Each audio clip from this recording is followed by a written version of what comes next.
I pulled up and ended up It's not delivering too far. the baby.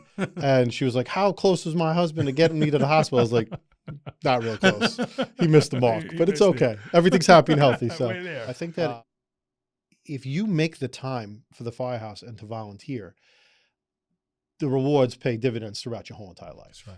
So welcome to the Firehouse, the show dedicated to the brave men and women who serve our community. Hello, everybody, and welcome to the Firehouse on WRHU 88.7 FM. I am your host, Chris Moses, and today, sitting with me in the Firehouse is my boy, Scott. What's going on, man? How are you, man? Good to see you. Thanks for having me. Yes. Thank you. Thank you so much for coming down. So, listen, I know who you are. You have an impressive bio here. Thank you. When I say impressive, I mean paramedic, commissioner, PD medic coordinator. I mean awards. I mean, even there's a part in there that you had talked about. You've delivered over 50 kids. Yep.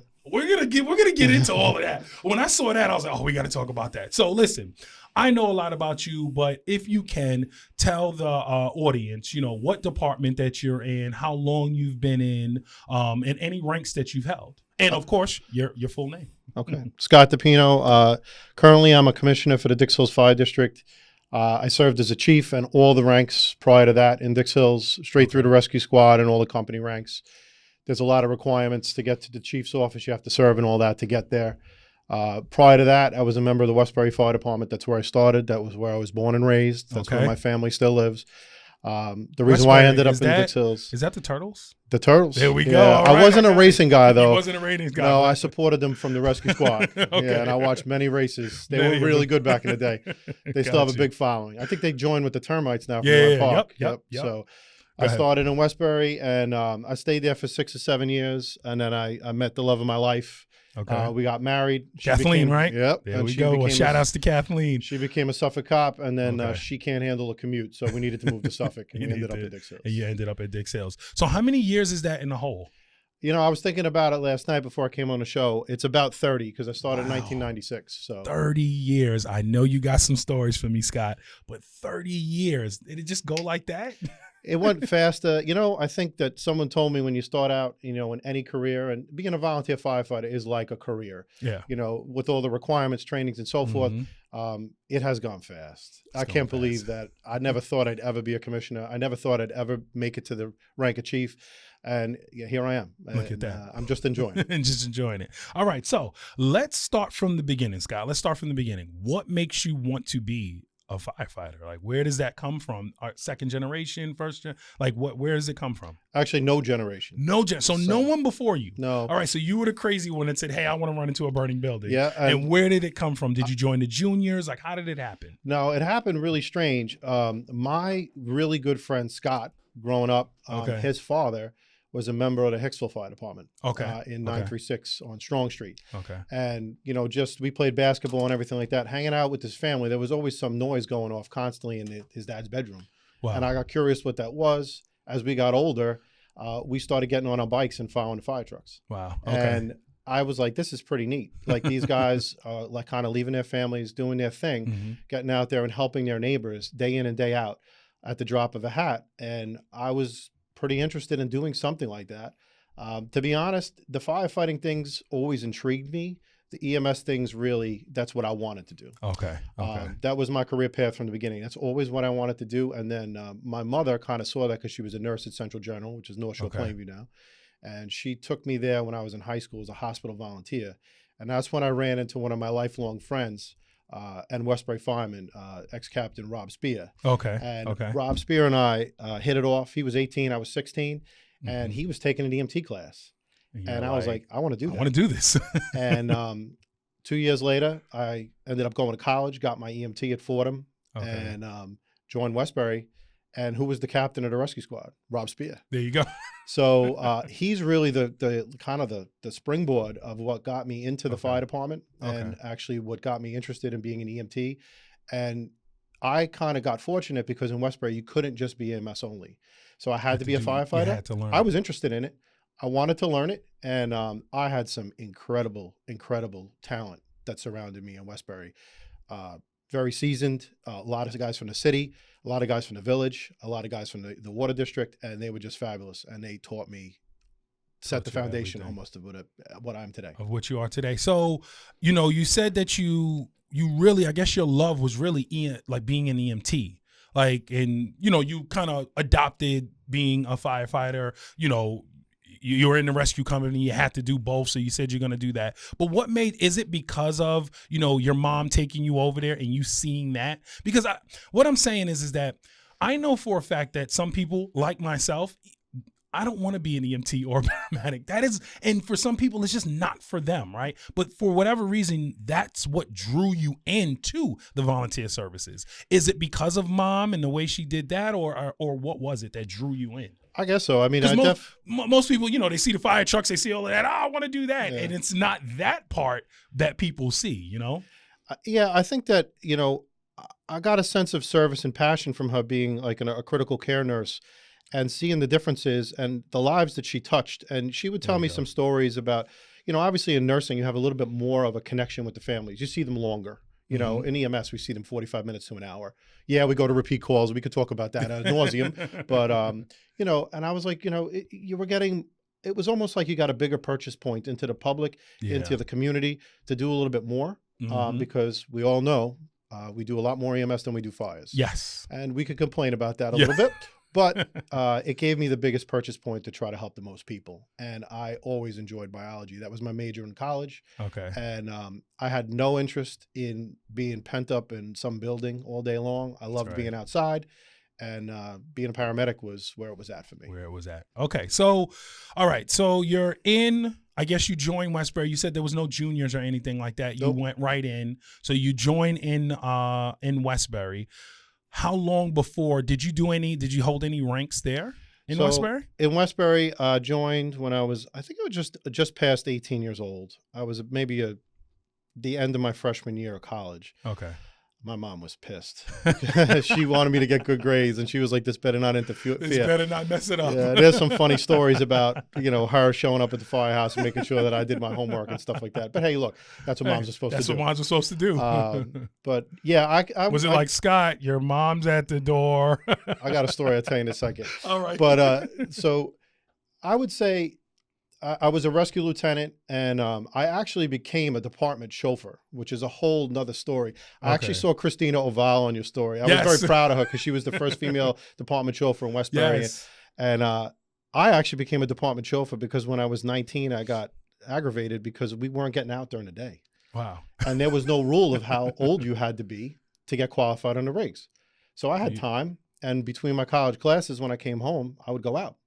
And I ended up in about 2 years being qualified on everything. Look at that. Some of the older generation was not happy, but the rigs were getting out. They were getting out. Can't get too upset about that. And that leads me into the story that I pulled out the truck for a fire, and one of the seasoned guys gets in the front, and here comes my mom on the ramp, pulls right up next to the truck screaming at me, and he was beside himself laughing.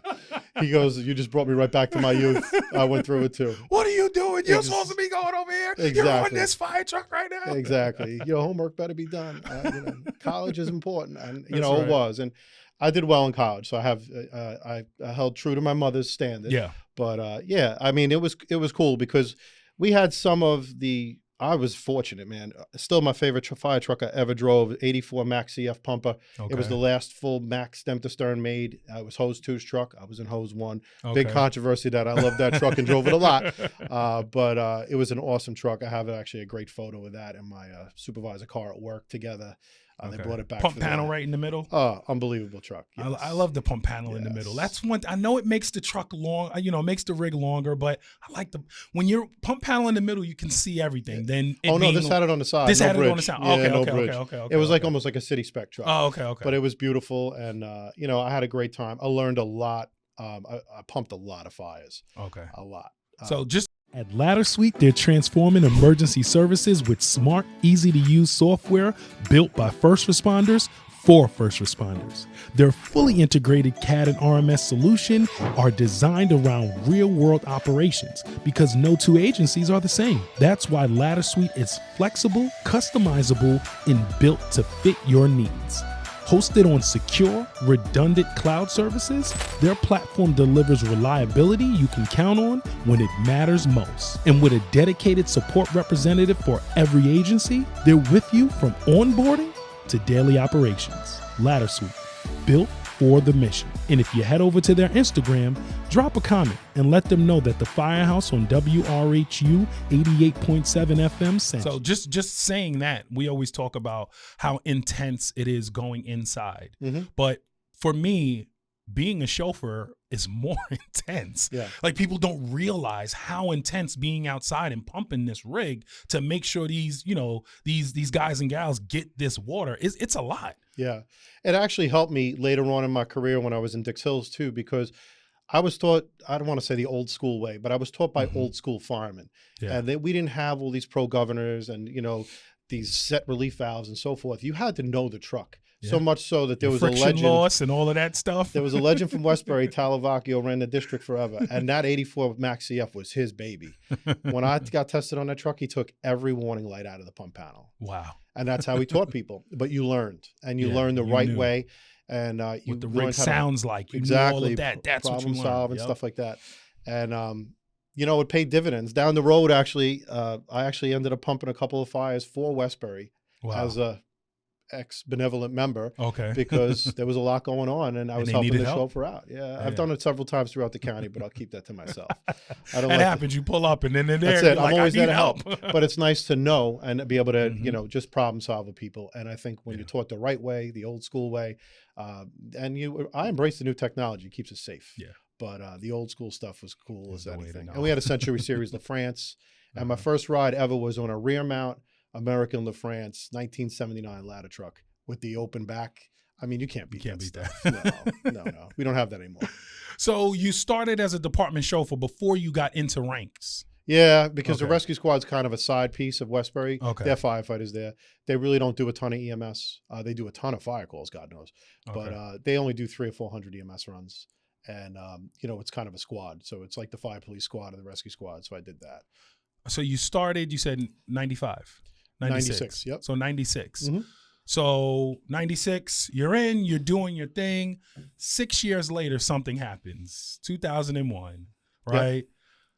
Where is your mind when all of this happens? Let's start with a story of that, right? Because you're kind of new, right? Yeah. You only got like 6 years, right? My mind was at work. Okay. Because I became a paramedic in 1999. And just for everyone that we're talking about 9/11. Yeah. But go ahead. I became a paramedic in 1999, and I got fortunate. I got a job in the Bronx out of the gate because my school, Fordham, was connected to Our Lady of Mercy. From there, I ended up meeting a gentleman who ran St. Clair's Hospital. And now there's a little bit less of them now, but a lot of the hospitals participated in 911. They were 911 units. You wouldn't know the difference if you called 911. You would get a St. Clair's, an Our Lady of Mercy, or a St. Mary's truck, or a Jamaica truck versus a Fidney truck. We were all the same certifications, same patches, same everything, except it said St. Clair's or whatever on your back. Okay. So I was working for St. Clair's at the time. I worked there from 2000 to 2004. And worked 9 William, that very famous truck. The movie and the book Bringing Out the Dead is after that truck. After that. Okay. I actually met the author. When he went to days, we took his shift at night, me and my partner Jimmy, and we worked Sunday, Monday, Tuesdays.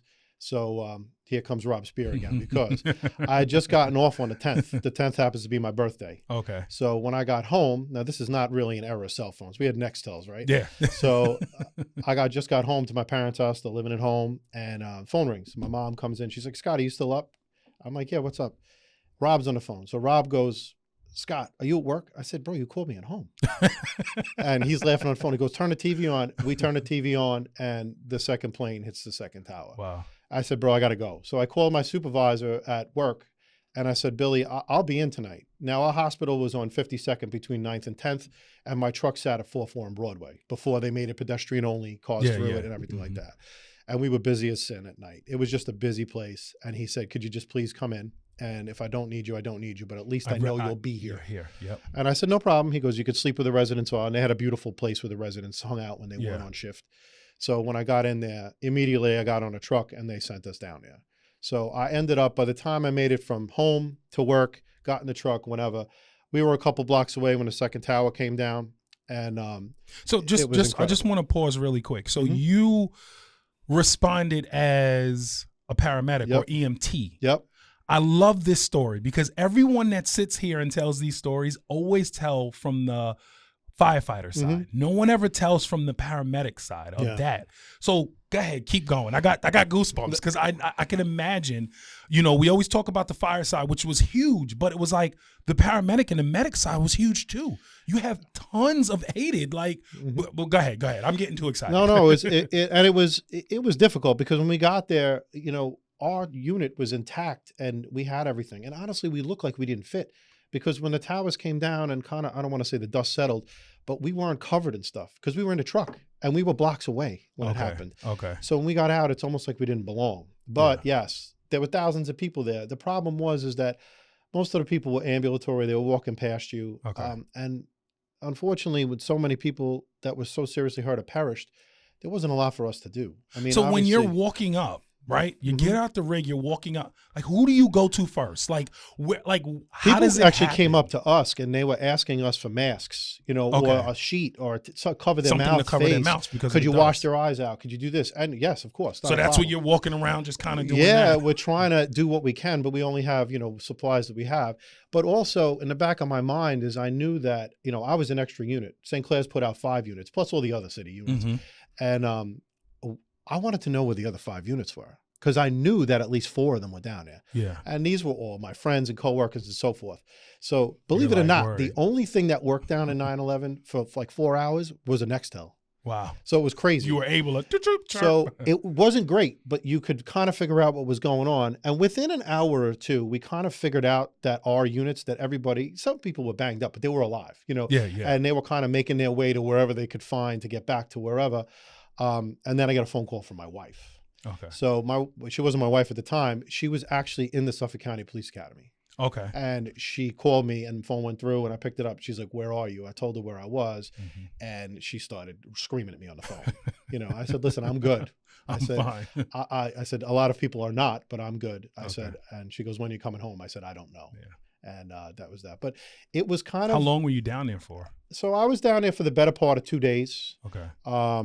And then, of course, we had to work the regular truck. I had a regular spot on the regular truck. Okay. But the better part of the first 2 days, and we accomplished some things. But a lot of it, too, was when I went back to the hospital, probably about 2 o'clock, 3 o'clock, when we got back up there. And we were bringing people in the ambulance, not as aided, just to get them out of there. Yeah, get them up north, get them somewhere where they just could. packing the. Yeah, wherever. Just putting everybody, getting people who can't walk that far, people who were not prepared, people who lost their shoes. It was what it was. Those are the things you don't think about. Yeah, and just getting them up to the hospital, not even as patients, just so area. they're somewhere safe that they can wash themselves. They can make a phone call. Yeah. They could get to, any public transportation or get picked up or whatever.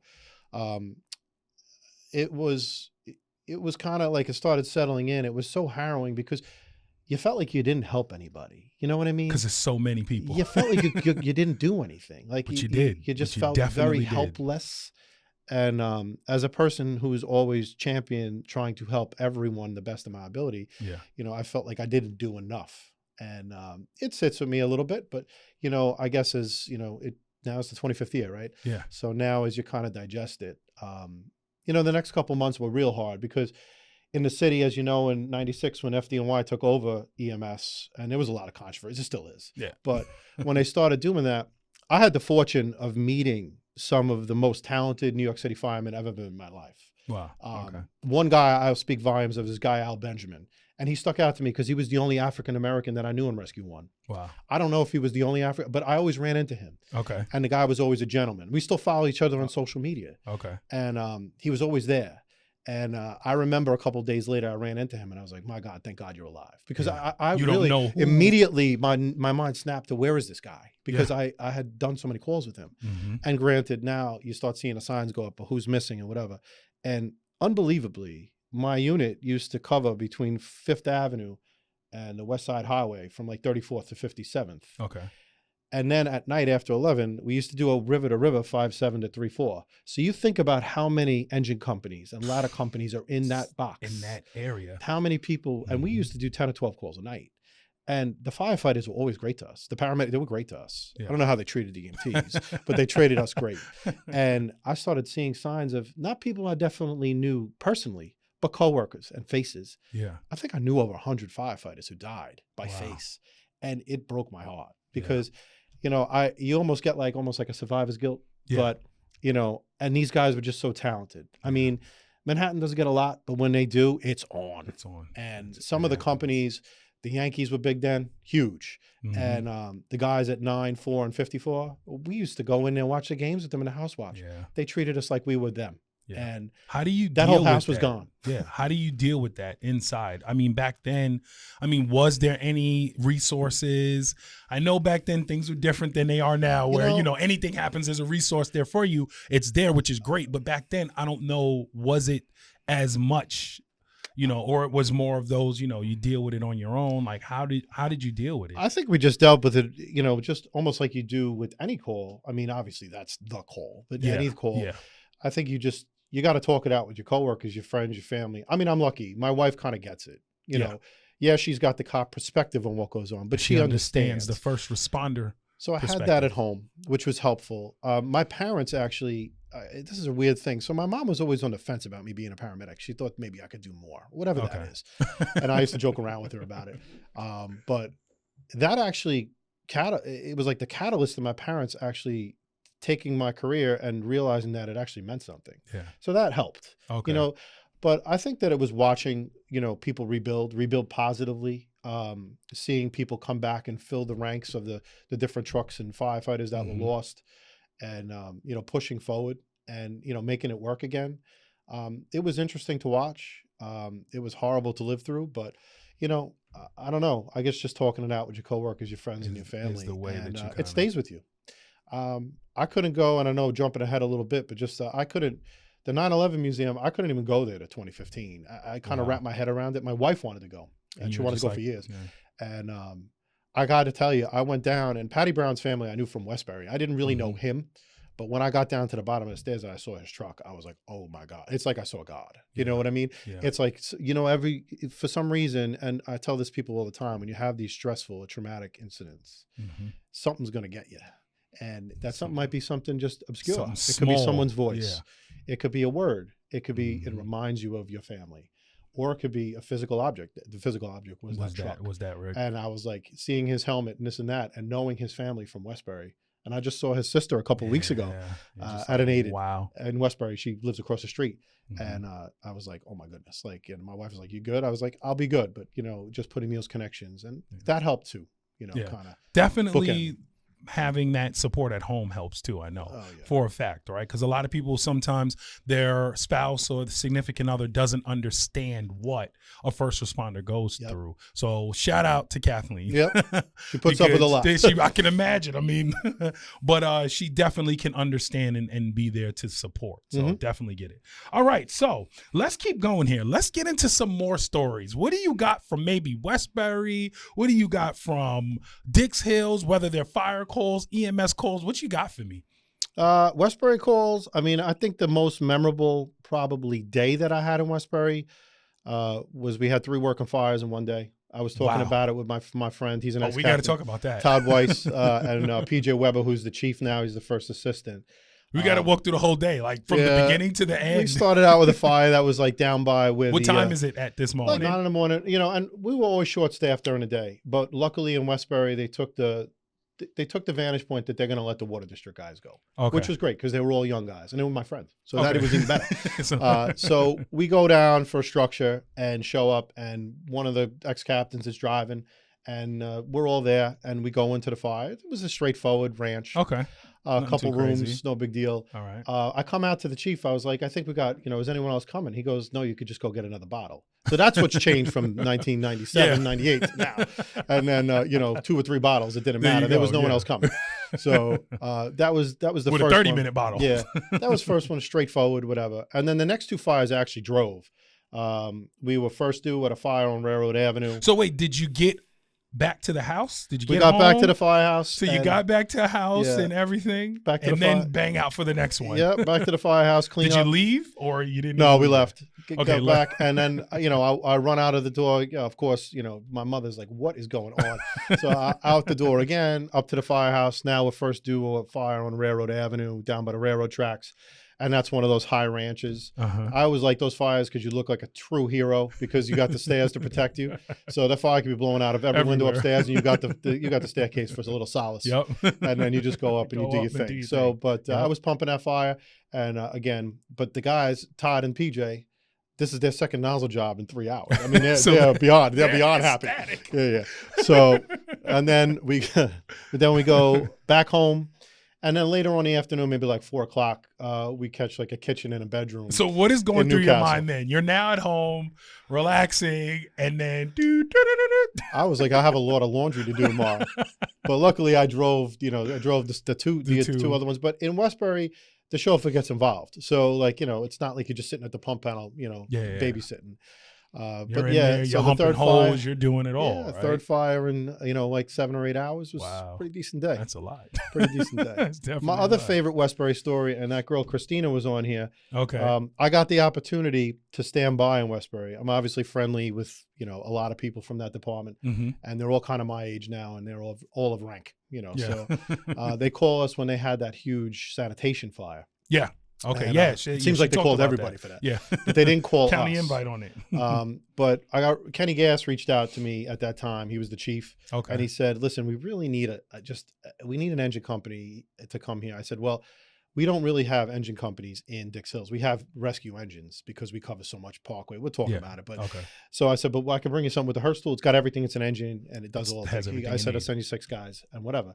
So I actually end up, as I was in the chief's office that time, and I go as the chief and I meet up with them after I did a couple of errands. I'm at the firehouse for no longer than 5 minutes, and they get a structure fire on Rockland Street.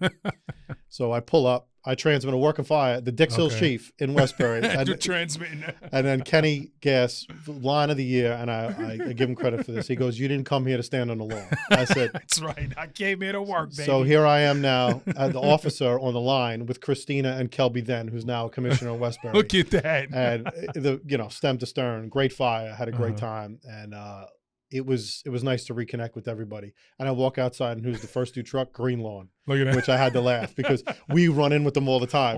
So now you have Dix Hills and Green Lawn at a Westbury fire. Look at that. So all the pieces came full circle. I love it. So let's just I guess not switch gears, but just kind of move over. We moved to Dix Hills, right? So that move you said happened because of family, getting married, and you're like, I gotta go. So I mean, I know that must be a hard thing, right? It was. I didn't want to leave. And unfortunately, I couldn't really, I felt, leave Westbury on my terms. I kind of wanted to finish it out strong. And, I didn't get the opportunity to do that. But also, that was the time I was getting hired by the county. Okay. And, I really got introduced to that county medic job by Al Perillo and Robert Spear from Westbury. They were both county medics. Wow. And I was like, that's a great job. I'm a paramedic in the city. This is closer to home. This is perfect. Hey, they make more money than me. And they have a better chart. Yeah. So I was like, they introduced me to my job. And when the opportunity, arose to actually take the job in January of 2004, I went into the academy. And I had to kind of take a leave from Westbury because of that. You can't do both. It's too much. It's just a lot. And I ended up, resigning and moving forward. And I was like on the fence about ever joining again. And I think everybody gets that. You were established, you drove everything, you had so much fun. This is my department. This is home. And now I'm living 15, 20 miles away in a community that I know, but I don't really know. Yeah. And you want to start over? I don't know. Yeah. Different signals, different people, different feel.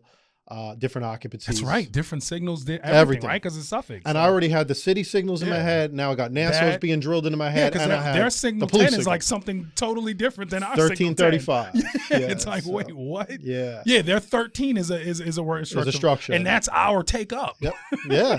So it's like the total opposite. 100%. So randomly, my wife, because she's a paramedic also, she was working for the police. And at the time, the police wasn't supporting them getting recertified as paramedics. They would do EMTs, but not paramedics. She would lose a card. So she joined Dix Hills. I went to the first, she's in a year longer than me, actually. Okay. And I went to the first inspection dinner. And this old man, who now my kids call Poppy Rich, came up to me. I was trying to get a drink at the bar. And he said, "Who are you?" And I said, I introduced myself. Well, he was at my door the next day with an application. Like, let's go. So to this day, he still says it's the biggest mistake of his life, with a big wink. But, and that's it. So I joined Dix Hills in June of 2005. Okay. And that worked out because I was off probation for the county. I had some extra time. I had just gotten assigned the truck in the 5th precinct, so I kind of knew where I was going. Okay. And everything was good. How does that work when you move over to that first, I guess, couple of months? You know Westbury like the back of your hand, and now you're here, new people, new rigs, new codes. Yeah. Where is that like? I was lucky at the time. There was the fire chief, this guy named Bill Steo, he was a Nassau County cop. Okay. Who I knew. And he was integral in helping me make the transition. Okay. He was excellent. Actually, they dedicated Company 1's building, which is where I'm a member, the day that I joined. I actually thought I was there at the wrong time because they were out there cutting ribbons, and here I am, a brand new guy, my first day with a cake, you know. But they open arms. I mean, they were great. It's my station's always been a very family orientated station. Mm-hmm. We kind of live in the I call it the working class section of Dix Hills as a joke. Okay. It's all working families, cops, firemen, electricians, plumbers, school teachers. They're all kind of in that neighborhood for some reason. Okay. And I fit right in. I mean, they have a great group down there, very active. And I was fortunate because they had also a ton of city firemen, and they had a couple ES cops, a couple city Suffolk cops, and they kind of just took me under their wing and started showing me their way. Wow. And their way wasn't necessarily different than Westbury. Obviously, the goals are the same. Yeah, but it's a much different district. Okay, much different. Yeah, so I can imagine the clientele alone. Yeah, just alone. Yes. All right, so let's keep going. Before we get into, we're gonna play a little game called the Flashover in a second. Mm-hmm. But before we get into that, we got to talk about this delivering over 50 kids thing. Okay, we got to talk about that, right? Like, so. Is this just over the span of time? Yeah. Did you ever have any 2 in a day? So I have had 2 in a day, but that was in the city. So okay. I've always said, and you know, anytime I've been asked, I've been given an amazing purchase point on society just to help people. And for some reason, right place at the right time has fallen in my direction many times. Okay. People who are delivering kids may say that's the wrong place at the right time, but that's okay. Like things in EMS, sometimes it doesn't happen for a while and then it just starts happening and won't stop. Yeah. So that's what kind of happened in the city. And it's one of the few statistics that I've ever kept track of. I don't know why. I think because you're always curious how the kid did or whatever. Yeah, yeah. And I can remember a couple of memorable ones in Nassau County. There was one that the guy actually got lost driving to Winthrop and he ended up on Fairview and Fulton. Wow. And I pulled up and ended up delivering the baby.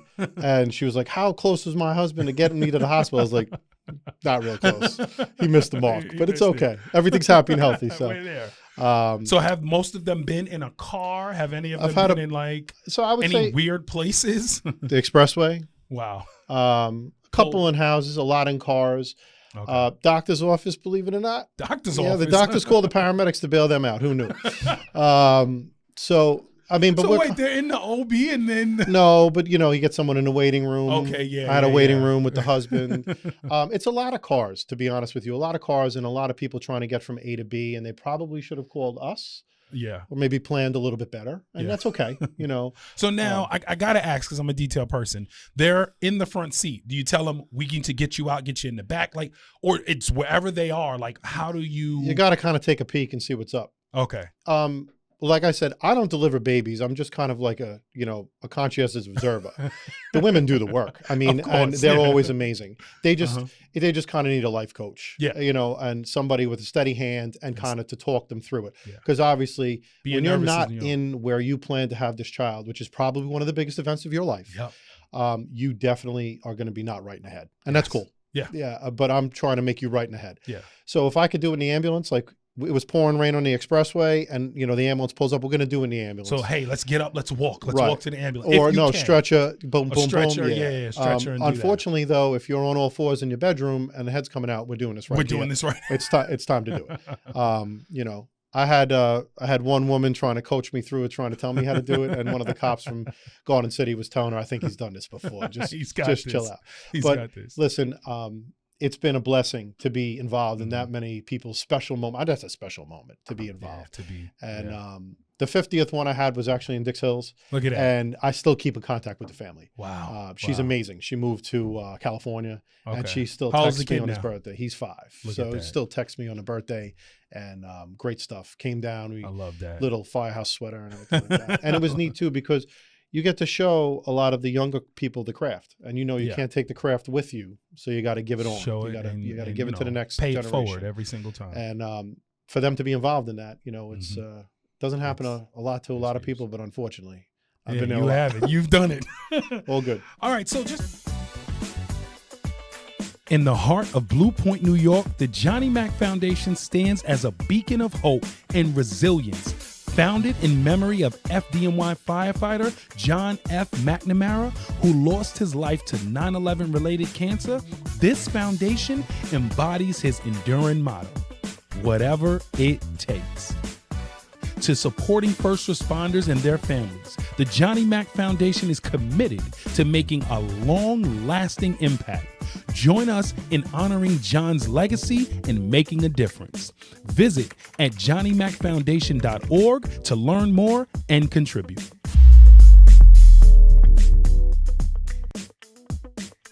All good. All right, so just really quick too, also like job-wise, right? So you were in the city as a paramedic, right? EMT, then paramedic, and then you came out here. And then tell me a little bit about the PD medic coordinator. Like, where did that come in? I mean, we know that you were introduced and got these jobs because of the volunteer services, but where does that kind of come in there? So I started out, they make you bounce the county because they want you to learn the county, which is great. Yeah. And back then there was really no GPS. You had a Hagstrom. You left it on the tank of the toilet bowl and you studied it. And that's how, because you were expected, if someone's yelling or there was 2 cross streets, you should know the vicinity where it is. You have to learn the car posts and all that business. It's important stuff. I got assigned to the 5th Precinct. It's in Elmont, as you know. I had the truck that covered Valley Stream, North Valley Stream, second due to Elmont, Franklin Square, whatever. I can't speak enough about the fire departments down there. Those guys and gals down there are real deal. And they are one of our biggest advocates and supporters. That whole entire area in the 5th Precinct, and with the cops too, they're just fabulous to us. Wow. Specifically, Elmont was always amazing. Treat still to this day. Treat us like family, and that's awesome. You got to take tests. So I was a fairly good test taker. And luckily in 2009, I was #1 with a couple other people, and I got promoted. So then you become a supervisor, and what do they do to you? They reward you with sending you to nights. So I went to nights, which was neat because I learned another side of the job that I didn't know. And now you bounce the county again because they, you're responsible. There's only 2 of us on. So we cut the county in half. So you got a lot of responsibility. And it gave me a lot of latitude. And I got to meet a lot of the departments that I didn't know. The Uniondales, the Roosevelts, the people who went out to the southern states specifically at night. Merrick, North Merrick. Those accidents at night were wicked. South Hempstead, you go further out, North Massapequa. Like, I didn't know those departments. Now I got to know them. And I really Hempstead Turnpike in Uniondale. I got to know I got to know all of the chiefs of Hempstead. Scotty Clark to this day, still great. I can't believe he's doing it like a 4th or 5th time. He's out of his mind. Crazy. But, got to know him, got to know the Hendry brothers, great. Because you're running in with all these different people. And I learned just a whole different side of EMS and fire. I mean, some of the most gifted firemen I've ever seen. Some of those guys in Elmont, unbelievable. I mean, unbelievable. And volunteers. There's some top tier paid people. We know who they are in Elmont, but there's some top tier volunteers in all these departments too. In Hempstead alone, I mean, watching some of those guys work and how they do it with, showing, they were at that time, they were showing up in like the garbage truck, this truck, that truck, every day, chauffeur only, and they just got it done. They got it done, versus pull up, the rig is there and everybody's coming in their cars. They got it done. They got it done safely. They got it done efficiently. And went back to work. And they went back to work. Yeah, they went back to work. So, I mean, you gotta love it. Seeing all that was great. And then I had the opportunity after that to go back to days, which was nice. And then I took another test in 2017. So then I got promoted again in 2017. Do you have kids during this time? So I had my first child in 2009. My next child in 11 and my next child in 12. Of course, I did not have them. I was a witness. You didn't deliver those, right? I was a witness. I was there. You were there. I was but a witness. Didn't deliver them. No. You pay someone for that. You pay. She wanted no part of that. She's like, stand over there. So Yeah, I have 3 kids. They're 16, 15, and 14 now. So I have 2 Okay. girls and a boy. And we had them all in the scope of like 2009 to 2012. So 16, 15, and 14? Yep, 35 Wow. months of fury. Wow. And 16, 15, 14, is that boy, girl? Like what is it? Lily, Fiona, and then Shay is my boy. He's Okay, the youngest. so 16 girl, 15 girl. Yep. So you just spent thousands of dollars on that Sweet 16. Well, we had in the Did you? backyard, so she Okay. cut us a break. All right. So you got the next one now coming. I don't know. She's high end, so we'll see what happens. My God, it's funny when you said that. My daughter is 15, so we're planning for this one. It's just like, oh my God. Yep. So Yeah. I can imagine you having them back to back. It's like, but she cut you a break, right? I'm more concerned about college, to be honest. Yeah, but, that Yeah. too. Yeah, because Yeah. that's back to back to back to back. yeah, they actually ended up at Sacred Heart in Hempstead, which my wife went there to school. Okay. And Earl Girls Catholic High School, they've just excelled there, so it's Okay. been great. And it actually took a lot of the drama out. Clothing drama, All boy of drama. that, oh, It's makes been a it- breath makes of it fresh easy. air. Yeah. It's Makes worth it the look commute. easy. Worth the commute. Worth it. All right, so you know what we could do? We can get into a game that we call the flashover, all right? Okay. So the flashover, what'll happen is I'll ask you a couple things, maybe something like Android, Apple. You got to give me your answer pretty quick. Go. Sounds good? Yeah. All right, Scott, are you ready for the flashover? Send it. All right, let's start. Let's see what we got. All right, so you are at a parade. Do you want to drive the rig or do you want to drive the chief truck? Drive the rig. Drive the rig. That's the fun part, right? All right. Now you are at this same parade, and the chief walks up to you and says, "Hey, they're doing a calendar photo shoot over there. Do you want to do that, or do you want to walk with us? 100-degree Class A. I'm walking. You're walking with the guys. You're walking with them. All right. Let's keep going. Brush fire, rocking dumpster fire. I would have said dumpster fire in Westbury. I'll say brush fire now. Brush fire. Because Why? what we do in Because Dix of- Hills. Because of that. Okay. Because of that. All right. Basement fire, warehouse fire. Basement. Basement all day. All day. Go below grade. I hear it. All right. This is a good one. Confirmed car fire or automatic alarm with a light smoke condition. Car fire. Car fire. You're going straight for the fire. Okay.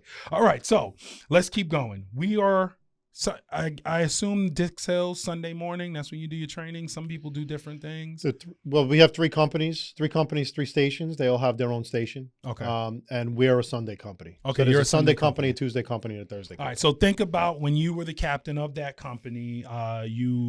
You have a department critique that's coming up at 10 o'clock. Everybody's at the firehouse at 8 o'clock. Mhm. Do you, for those 2 hours, do another training, or do you have them clean the house? Which one? It depends what the men want to do. Sometimes, Okay. you know, it depends what went on. If it's Christmas time, we usually clean it up. Okay. But if it's nice out, we're training. We're training. We're Yeah. going outside. All right, let's keep going. And you should know this because you got some time in there. Old school leather helmet or modern composite? I still have a leather helmet on the Still rack. got the, even though it's heavy, it doesn't matter. I've always had a leather helmet. Always had one the when I leather. was a firefighter, then my chief's helmet, and now I have a brand new leather again. Okay, got you. All right, so let's keep going. Midnight call or 5 a.m. call? Which one? Midnight. Midnight? Why midnight? I just like the overnight calls. I Okay. think it thins out. The people who are there want to be there. Yeah. You know, the 5 a.m. That is calls so in Dix true. Hills, we supplemented a little bit with district personnel. Okay. So they're great. Don't get me Yeah, wrong. yeah. But, you know, it's kind of like it's the crew, it's the skeleton crew of who you want to be with at midnight. Got you. All right, let's keep going. Summer heat in gear or winter cold in wet boots? Pick your punishment. Summer Which heat. one? Huh? Summer heat. Summer heat. We're going with summer heat. Absolutely. Not doing that. All right. So since you are a paramedic, we got to get into some of these calls, into our what I call emergency flashover. Trauma call or medical call? Medical. Which one? Medical. Why? It makes you think. When you Yeah, do someone enough else has said trauma, that. when you do enough trauma, it's the same thing over and Package over them again. and move them. Right. If you're good at it and Mhm. you kind of have your routine down, it's kind of just second nature. Medical calls make you think. Got to make you go. All right. So pull up to a scene, right? Chief is there. There's 2 things going on. And I actually think I know what you're going to pick. This person over here, pregnant, this baby is coming. This one over here doing CPR. Which one are you picking? I'm going to deliver the baby. You're going to You gotta deliver the baby. I'm like, I know it. And we're going to make Deliver that the baby. 51. We're going to make that 51. have a positive outcome. All right. So another question. Cleaning the ambulance, restocking the supplies. Restock. Restock. Clean ambulance is important because that's Okay. what the public sees. but what's inside is what really matters. It's so funny because everyone I've asked that question, they always say, I hate restocking. I hate restocking. I got to look at the x-rays. Let me just clean it. And the thing about restocking, whether you're doing fire stuff or EMS stuff, that's how you know where stuff is. Yeah. Because when the chips are down, you got to know where the equipment is. That's when you know where everything is. 100%. All right. Because you are a leader in the volunteer services, I got to ask you, I have a kind of game within a flashover called Suspended or Not. Okay. All right. So that is really what the answer is. Suspended or not. Ready? Let's go. At a call, all out fist fight, 2 members. You're the commissioner or the chief. Suspended or not? Suspended. Suspended for a fact. No choice. You all out fist fight. Done it. Done it. Oh, you've done it. You've seen. Wasn't at a call, but done it. But done it. Okay. You pull up to the firehouse. Front window completely busted out because 2 guys or 2 gals are playing Jedis and they're throwing around pike poles. Suspended or not? Not. Not? Not suspended. Why not? I think that's an education piece. There we go. That's a work detail for a lot. That's a retrain. Let's re-educate you there. Okay. Let's keep going. You're at a call. You have words with one of the chauffeurs, right? Nothing big, not a fist fight. You have some words, right? Call is now over. You're walking past the rig. They lay on the horn. Suspended or not? Not. Not? It's also happened. That's all. That's happened? Yes. Upset and they just did that? It's just like, dude. Yeah.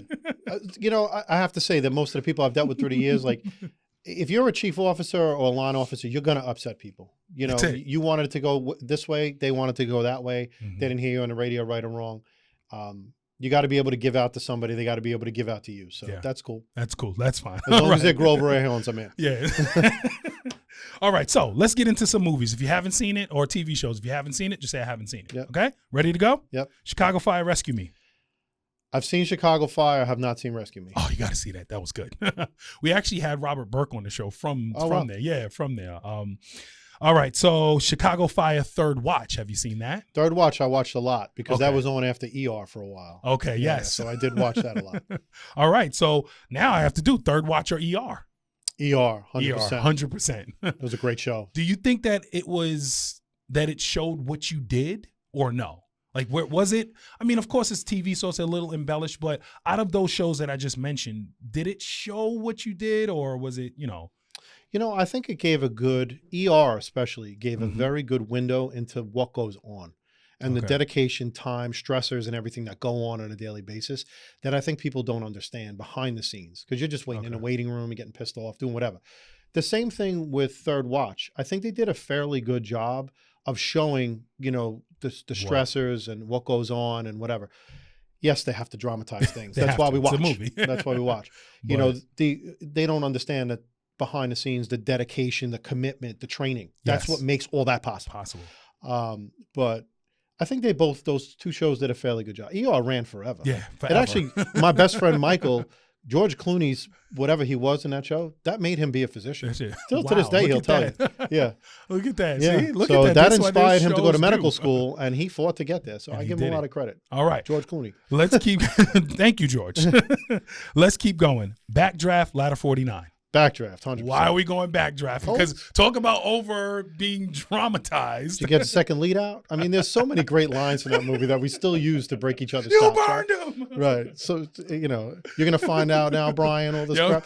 Yeah, there's so many good lines from that movie. And it was part of my youth. I think that, like movies like Top Gun, that was another one. Like, it's ingrained. It's a part of you. Yeah, okay. We had it on VHS. All right. So, most important question I'm going to ask you today. Engine or truck? And I want to know what you're going to say here because you've seen it all. You're on the paramedic side. You've been on that side. Engine, which one? Engine or truck, if you had to pick?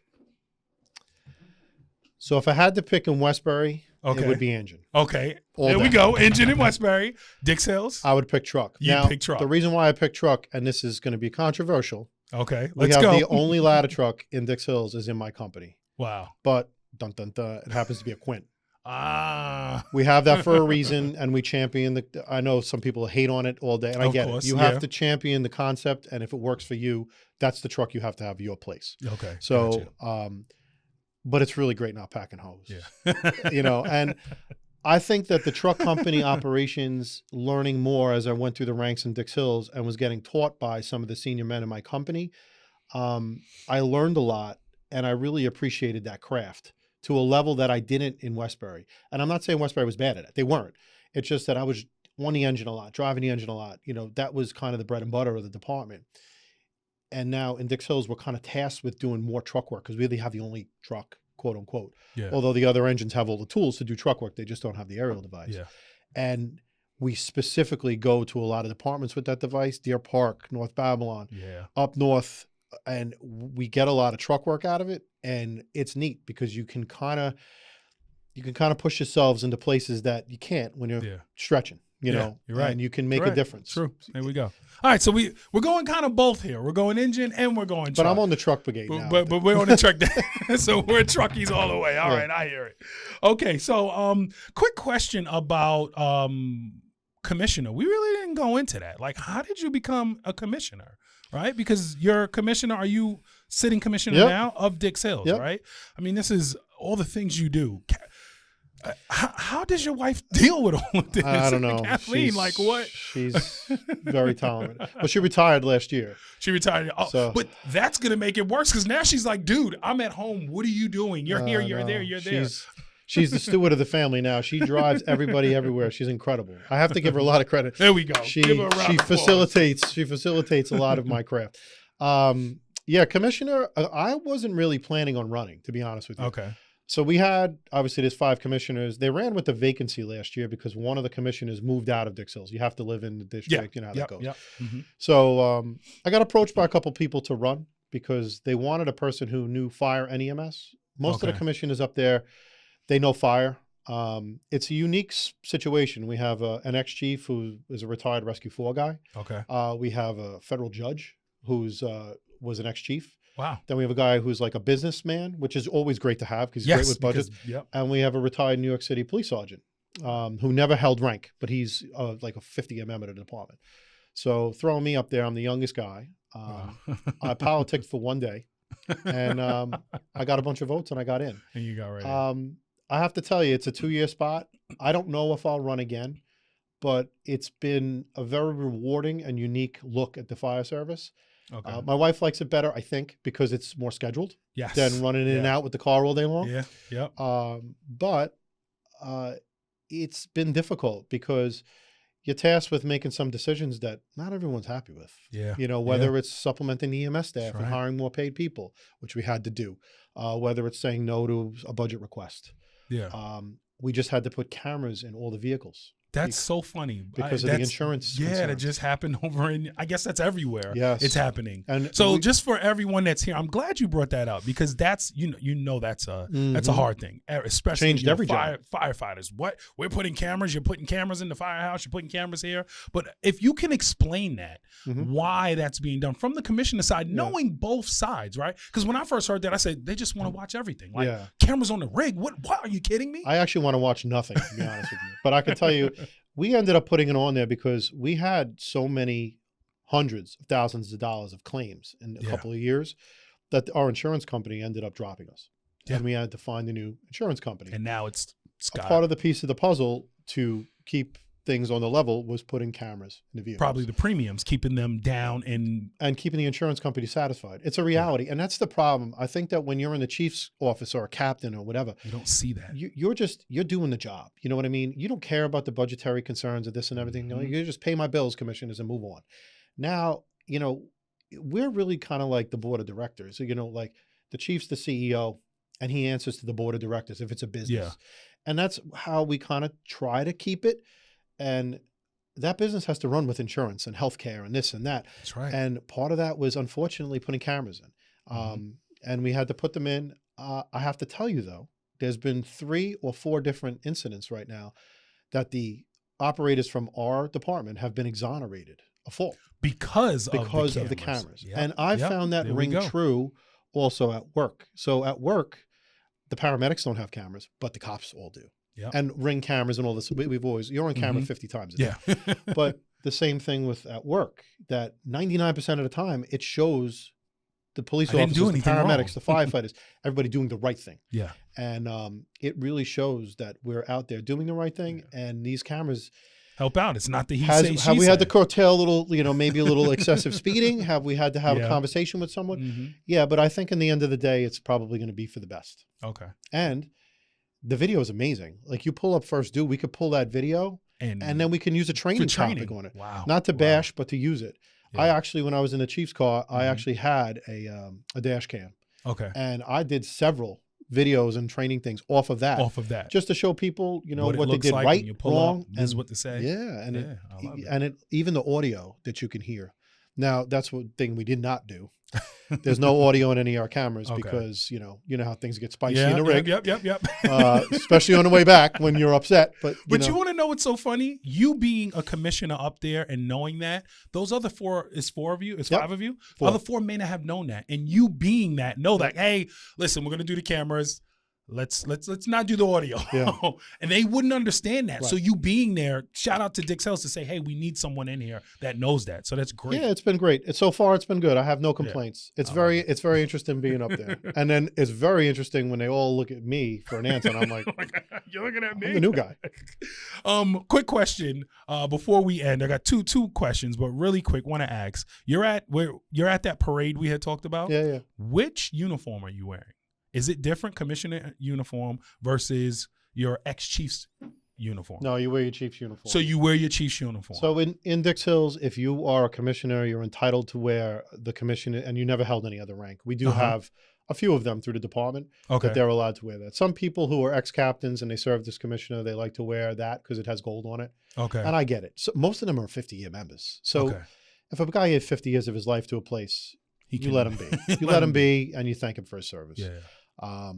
Especially in a community where it's not easy to volunteer. I mean, to live there, everyone works. You know, it is what it is. And we don't have a lot of young kids unless they're legacy kids. Yeah. It's just the way it is.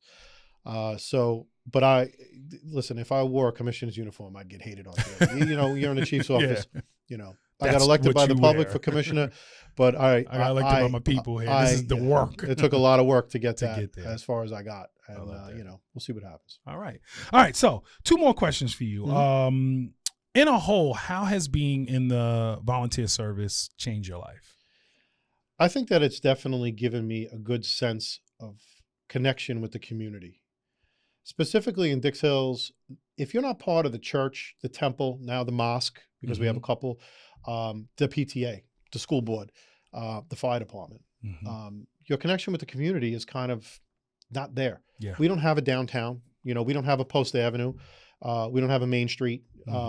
We really have the community groups that are together. Yeah. And we kind of all rely on each other to make the community what it is. Dix Hill's 30 square miles almost. Wow. So it's a big district, but there's a lot of things in there, church, schools, etc. And if you're not a part of that, so it gave me a connection to community and be able to give back. And I just started teaching and everything with the juniors, and we have like 60 juniors. Wow. And it's really nice to see and connect with them. And some of them are my kids' friends and so forth. Yeah, yeah. But I think it's definitely repurposed me in my connection with the community and given me a little purchase point, with the school district and so forth because of my involvement with the Firehouse. I love it. I love it. All right. And then last question. If there was someone that's listening right now that is in maybe for a couple of months or a month, or they're listening thinking about joining, what type of, what nugget do you want to give them? You got to make sure you have the time. Okay. And, I know that that's a difficult statement and maybe would turn people away. Everyone has the time. We spend hours and hours death scrolling on screens. That's right. And and I tell people at work and at the Firehouse, if you spend 5 minutes a day on YouTube or whatever, actually doing something educational, whether it's learning about a flow path, learning how to intubate somebody, learning how to deliver a child, maybe learning how to speak to somebody more effectively, learning how to approach people, learning how to maybe deal with communities that you have no, experience with because they're a different ethnicity, race, creed, or whatever, language barriers. I think that if you make the time for the Firehouse and to volunteer, the rewards pay dividends throughout your whole entire life. That's right. So I think that if you make the time, you definitely will be rewarded, and everyone has it. You can't get discouraged. Obviously, you're on probation or whatever. Being on probation, I don't care if it's for work or here. It takes time, dedication, and you're going to get your chops busted. Yeah. That's part of learning. That's part of it. It's part of learning. So you have to come in not that you have to have a super thick skin, but you have to be accepting of your faults and knowing the people who are there teaching you are trying to make the best product, make you the best thing possible. So when you go out the door to help somebody, they can rely on you to be there for them, to help that person in the best way possible. That's right. We would always say that if they're busting your chops, they care. It's when they start being silent that you need to worry about. You're in trouble. No one's saying anything to you. That's when if everyone's always bothering you, hey, listen, they care. Yeah, but you got to make the time. And you know, for the guys too who are in the service now, like I never stop learning. I'm taking Fire Officer 3 in July. Wow. You have to keep pushing the craft, and you have to be able to give back and learn. I mean, you just can't go stagnant. Just because I've been doing this voluntarily for 30 years, and I've been a paramedic for 28 or something like that. I never stop learning. You got to look stuff up, and you got to. A lot of these new people who come into the craft, especially the medics that I have at work, these guys know things that I never would have thought of. Like, and they're teaching me. They're like, hey, boss, check this out. Check that out. Someone used ChatGPT the other day to decipher an EKG that they were on the fence about. Wow. So I was like, you can do that? And like, that's kind of neat stuff. Yeah. Would I rely on that whole? No, of course not. But it's But kind of if you already had and then you're like, all right, now this is saying this too. Yeah. Or you got second guessed by somebody. You could be like, oh, were they right or not? You know, it's nice to have, some resources out there. So it's been a good ride. Great. I love it. I love it. Listen, Scott. Thank you so much for coming down to the fight. Is there anything that I'm forgetting? No, we went through a lot. I just can't believe that you have me here. You had a lot of legends in this seat. Oh, you're a legend too, man. No, legend, you are. Maybe a local legend. But a pleasure. Thank you I'm so much. flattered to be here, and thank you very much. Thank you so much for coming down and just telling us. If anyone wanted to join Dix Hills, how do they join? Where would they reach out to? Is there Facebooks? Is there Instagram? So yeah, we have a couple. We have Dix Hills FD has an Instagram. Dix Hills Rescue has an Instagram. Okay. Because we are one of the biggest rescue squads in Suffolk County. Okay. And then there's also on Facebook, both of those. Okay. Our website is the best though. It's www.dixhillsfd.org. Okay. If you go on there, there's actually a link you can click. Okay. And we'll get you in touch with Poppy Rich. There we go. He's our recruitment officer. Look at that. And he'll give you a call back. You can call the Firehouse at 499-8836. It's a 631 number. Okay. I think the extension's 133. And you get Poppy Rich's voicemail. There we go. And he'll reach out to you. And with us, you could join fire. You could join EMS.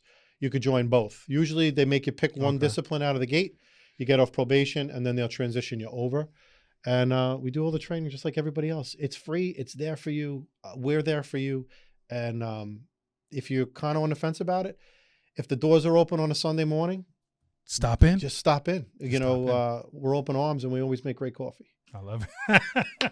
I love it. I love it. All right. So listen, I hope you all enjoyed that. We just heard from my boy Scott from Dix Hills Fire Department. Also started over in Westbury. Let's not forget that right there. But he's in Dix Hills now, about his life as a firefighter and a paramedic. I hope you all enjoyed this. I thoroughly enjoyed this. Please do me a favor. Like, share, subscribe, do all of those things. I am your host, Chris Moses, and please tune in next week to another great conversation in the Firehouse.